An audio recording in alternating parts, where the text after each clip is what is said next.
I want to emphasize this part, okay? This is where sine law always comes back to this. Every single time, you know that there are three angles and that there are three sides. They have to be across each other. Remember that. Sometimes students grab the one that's next to the angle. Wrong. It has to be across.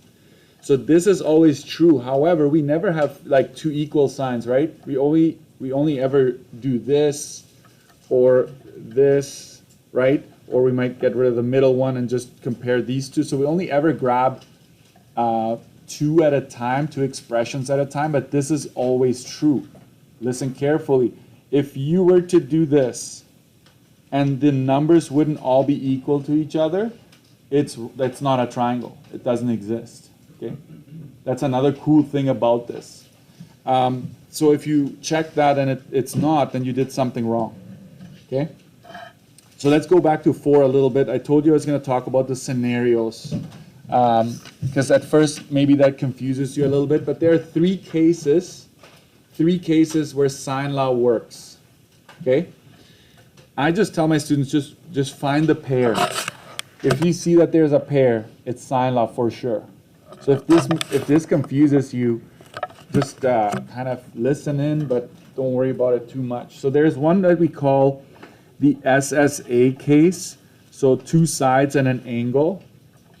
But the sides are, it's kind of like this. You've got an angle and a side across from it. That's your pair.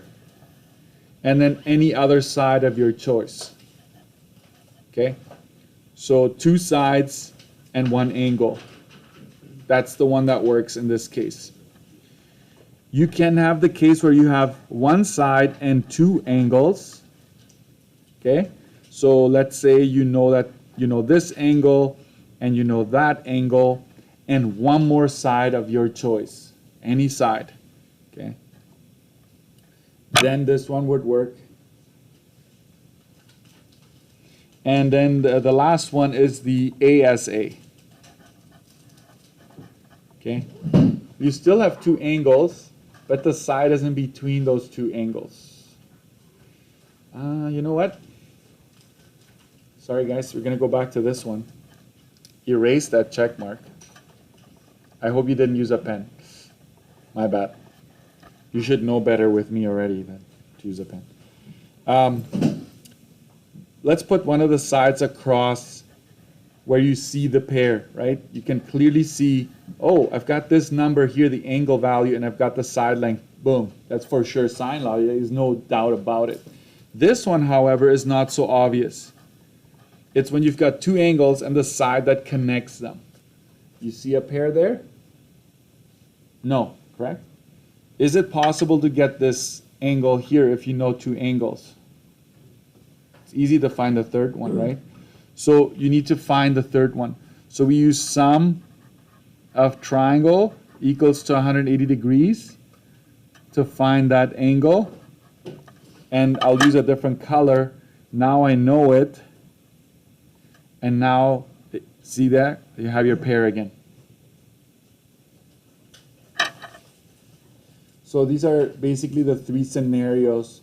Basically the first two, to be honest, if you just see that there's a pair, boom, it's sine law.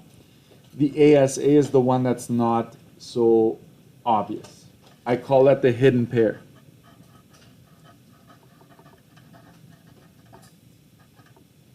It's a hidden pair. All that means is you need to make the extra effort to find that third angle, and then voila, you got it. Okay. So let's continue here. Let's go to page 6. We solved a few earlier. And I told you that not to use SOHCAHTOA anymore, right? Opposite adjacent hypotenuse, out the window, right? We're done with that. Here, let's for a moment just do this here. We know that sine of 132, just do this with me, even though you've already done solved this, would be exactly equal to sine of what? Sine of 15. This is a classic mistake. Hey, let's just put 15 there. I like numbers. I don't like sine. An angle always has to be glued to sine or cosine law when you're doing solving for sides or angles, okay? So sine of 15 is equal to or over side z, right? These are opposite each other, so we don't know what that is. And then one more. Sine of, we don't have a number for x, correct? Over side x. Which one do you absolutely want to use to start off? This one. And which other one? So this one is good. Which of these two would you want to use next? This one, yeah, because that allows you to. This one will be terrible. You should not be using this yet. Like you're gonna get there, but you want to use the one that both of them are known for. This is your known pair. This is what I call the pair. You want to use that one, and then do your math separately. So I'm going to solve for z first. So sine of 132 over 1794.3. I'm just doing this so you can't say I didn't give you examples, right? And I'm going to use sine of 15 over z like this. So this would be a mark already for setting it up and telling me that it's sine law. Right now, all you know is that, so obviously we don't have a choice.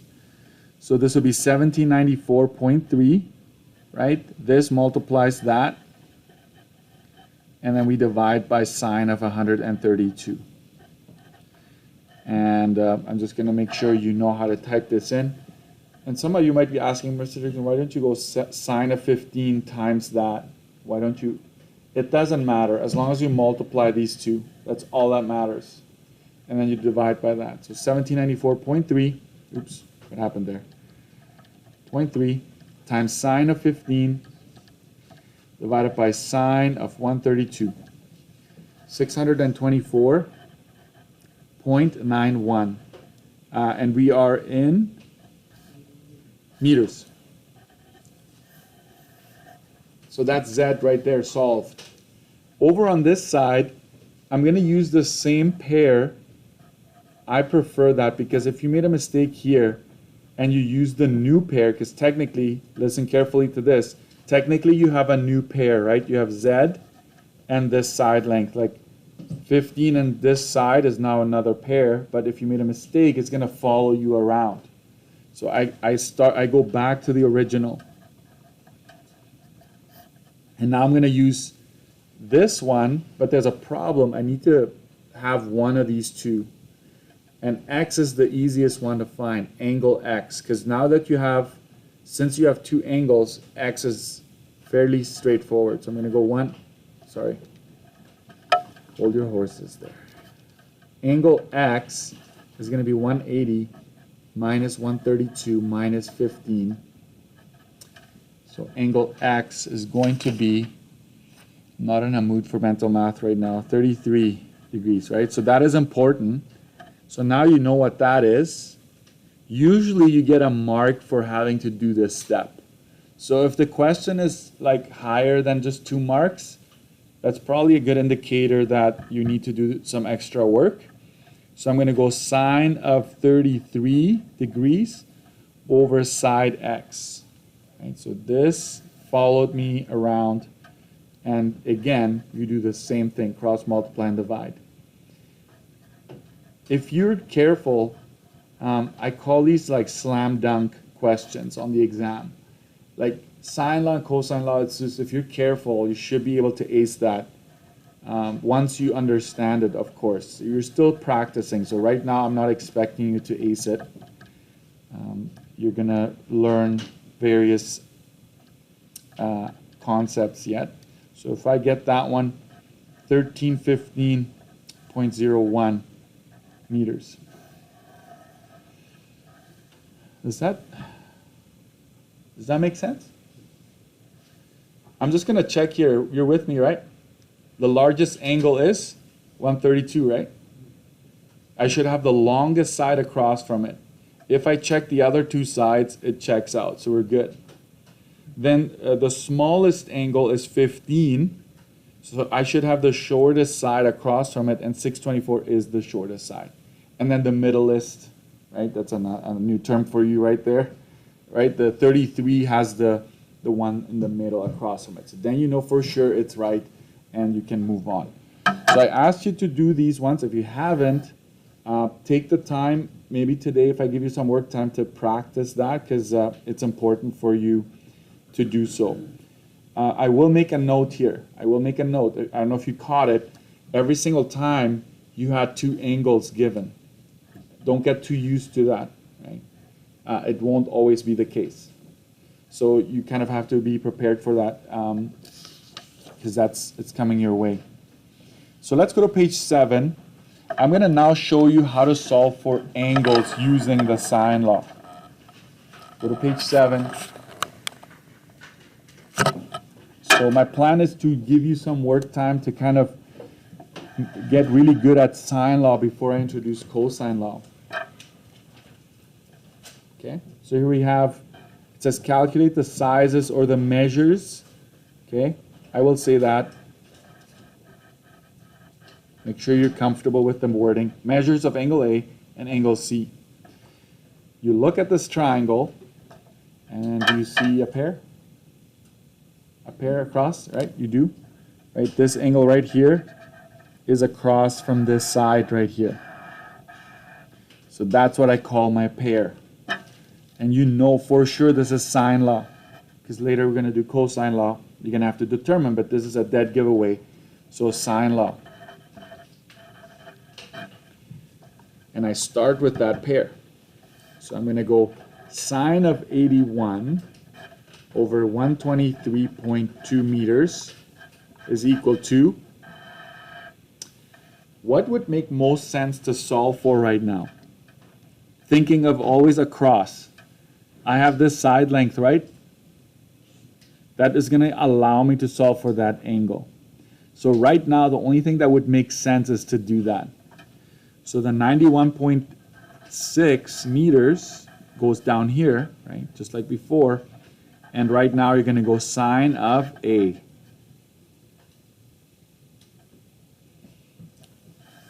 So the setup is exactly the same as before, the initial step. But now you don't know what this is. So you go to where the variable is. In this case, the number is down here. So you start multiplying this way and then dividing, going down. So watch this step right here. It's not just A, it's sine of A. For now, they're glued together, okay? Times sine of 81, right? So this times that, divided by 123.2. And I'm going to allow you, I normally don't like trains, but this is actually accurate to say equals. So just don't have an equal next to your initial setup. Set it up, next line. So let's type this in, and we're going to get a number that has to start, listen carefully, it has to start with a 0 or else you're doing something wrong. You're going to get a math error if it doesn't start with a 0. So we're going to go 91.6 times sine of 81 divided by 123.2. There we go. 0.734, and do not round. Do not round. Leave this on your calculator. 7,343, and you just go like this. That's telling whoever's marking this you're using all decimals. And now this is where what you want to get. You want to say angle A is equal to, do you remember what you did in grade 11 and 10 to find the angle?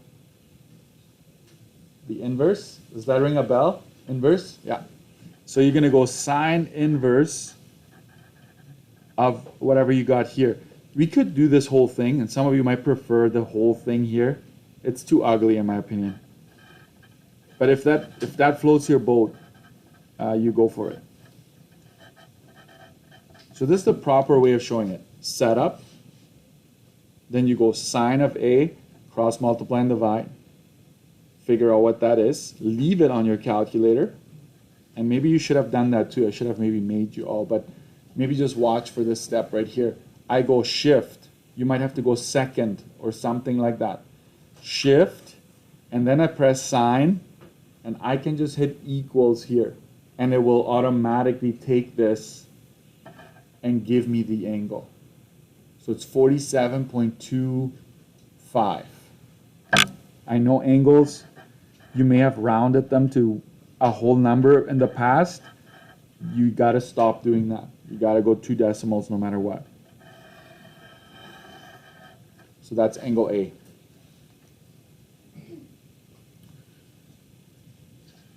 It also asks for angle C, correct? How would we do that in this case? How many angles do you know now? Okay, please don't do sine law again. It's too painful to watch that. Just all you have to do is this. 180 minus the 81 minus the one you just found. So when you have 2 angles, you actually know all 3.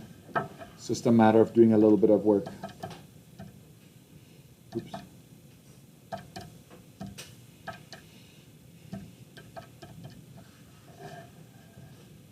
$51.75. Okay. Now it's asking, hold on, I'm going to take it one step further. It's asking, if you look down underneath all the work we've done, it says calculate the length of side C. So this is going back to a side length. I think by now you know what the drill is. Well, I'm going to start with the pair that I got originally. And if I want side C, then I must use angle C, right, to find side C. There's no way around it. And angle C, I just figured out, is 51.75. So I'm going to show you in your notes that I'm going to use that angle to solve for side C. So sine 81, 123.2. No inverse on this one. Oh, sorry, 51.75.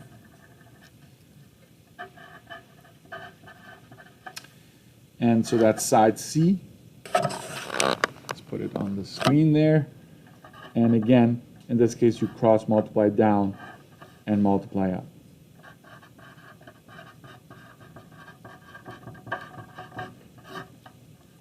Sine of 81. It's 1767.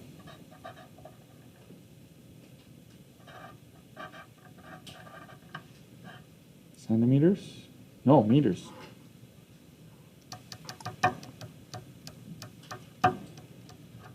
I was on the wrong page, so this is probably the wrong answer. Sorry. That's what I get for messing with my booklets. I always try to change them, and it bites me later.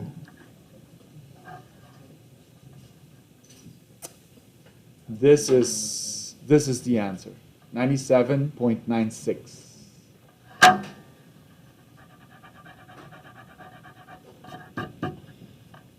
I don't know about you, but it was a little weird for the number to be that small, in my opinion. That's what kind of caught my eye there, and that's how I realized it was wrong. The largest angle is 81. It's across the longest side. Okay. The smallest angle is A with 47.25. I should have the shortest side in front of it, and I do. Right? If you compare all the side lengths, right, that are already here, it has the shortest across from it.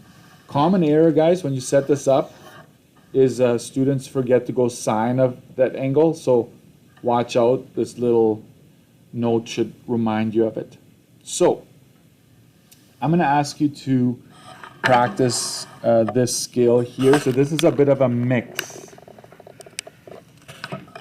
It's asking you for angles at times, and other times it's asking you, like the first 2 are angles, there's no doubt about that. And then the last one is asking you for side length and angle. So take some time, practice. I'm going to walk around. You need to practice this. That's the only way to learn. And make sure you have something on your study sheet as well. So I'll pause it here for don't look up right now.